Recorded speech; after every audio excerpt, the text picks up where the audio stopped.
that are like seeing your content for the first time. They've gone through like the stages of whereby you educated them, you like made them laugh, you entertained them. They've also gone through the process whereby you showed them people who have used your product. Now they're already like at the bottom of the funnel. Hello everyone, welcome and welcome back to my channel. In today's we'll be talking about content pillars you should have in your small business. Why should you have content pillars in your business? The first is it makes content creation easy because you already know like what you want to create. You already know the kind of content you want to create for your business. That's one. Another thing is it saves time. So instead of thinking, oh, what do I want to post today? Because you already have like a content pillar, it saves time. Another thing which I would say is like one of like the top things having a content pillar does is it allows you like take your customers or let's say your prospects on a journey. So I don't know if we are aware of what we call like a sales funnel. This way like you're taking your clients, you're taking your customers, you're taking your prospects on a journey, and that way it makes it easy for you to like convert them to like buyers of your product. So here I've listed a couple of content pillars that are important and are like the essentials you need to have in your small business. So we have educative content, entertaining content, a user-generated content, and lastly, we have a sales post or a promotional content. Now that we've listed all this, we will take them one by one. I don't want to like bore you guys with too much talking and all. We'll be going like straight into the point. So for educative content, these are contents that like educate your customers, educate your prospects. You're letting them know what your business is about. You're letting them know what your product is about. Everyone is inquisitive. Like we want to know a lot of things. Like we want to know what is going on behind the scenes and all.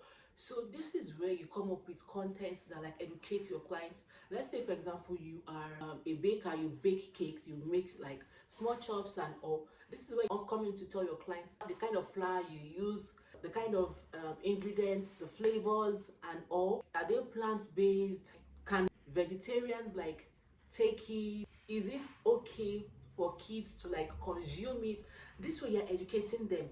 They tend to like trust you. They tend to like they believe that okay, with all this person is saying, with all this person is sharing with us, I want to believe that this person knows what he or she is doing, and that way you build trust. You're the go-to person anytime they think of a baker. So under educative content, you could also have like tips on like how to use your products, how to style your outfits. Like the list is like endless. So the next thing I'll be talking about is entertaining content. So entertaining content are like content that we don't have to be serious every time.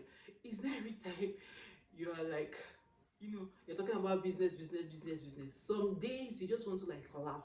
Let your clients come onto your page and like they are just laughing and forgetting like what they are dealing with basically. So here we have like memes. We all know like memes are like the new thing going on right now.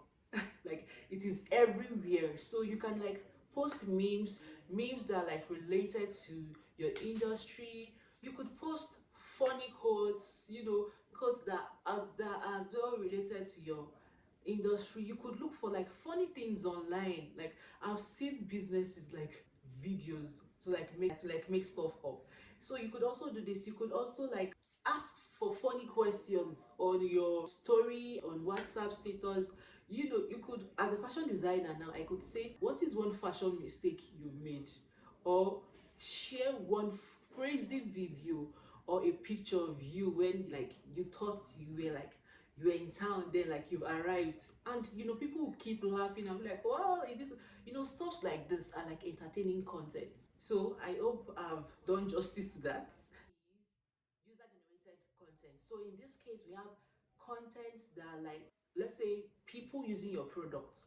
So your customers using your product, wearing your clothes, like getting their birthday cake, like talking about the makeup you did. These are contents that you can also like use on your business page. This way people be like, okay, this person is not like a scam, this business page is real, this business page I can like buy stuff from them and I'm rest assured that it is going to be delivered to me. So user generated content could be in the form of pictures, it could be in the form of videos, it could be in the form of testimonials. Yeah, this is also a content pillar you need to have in your business.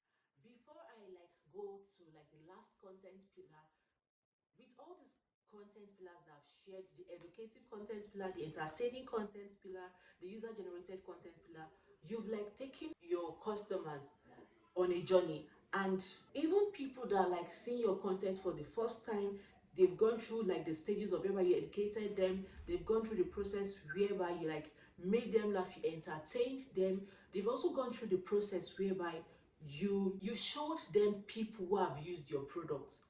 Now they're already like at the bottom of the funnel. So here is where we now come on to our last content pillar. So now we have our sales post slash promotional content. So these are contents that you make to like sell your products. You tell them, okay, this is the products I sell, get this bag, get this shoe. And if you've been following my business talk series, I usually say do not sell the product, sell the benefit, sell the value. That way the client, the prospect will see that, okay, this is something I need. Because the truth is, some people don't know they need the product, some people don't know they have a problem and they need a solution, and this solution is your product. This is where you come out to tell them this is what your product does, this is how the product can serve them. So this is going to be the end of today's video. I hope you've learned one or two things from today's video. If you have any question for me, you know I like my email address is always in the description box below, so send in your question and be sure that I am going to like reply you. Don't forget, like I always say, that you are enough and you matter. And my big question for the day is going to be, which of these content pillars will you be trying out? But ensure that you use the 4. In my next video, I'll be talking about types of content you can create. So I'll collate like different kind of like content under these content pillars that I've shared today, just like give you guys like an in-depth of today's video. Don't forget to like, don't forget to share, because we all have people that runs a business this day. You could share it to your friends, your mom, your dad, your brother, your sister, anybody. So do that, and while at it, don't forget to hit the subscribe button so that when I upload a new video like this, you'll be the first person to know. See you loves in my next video.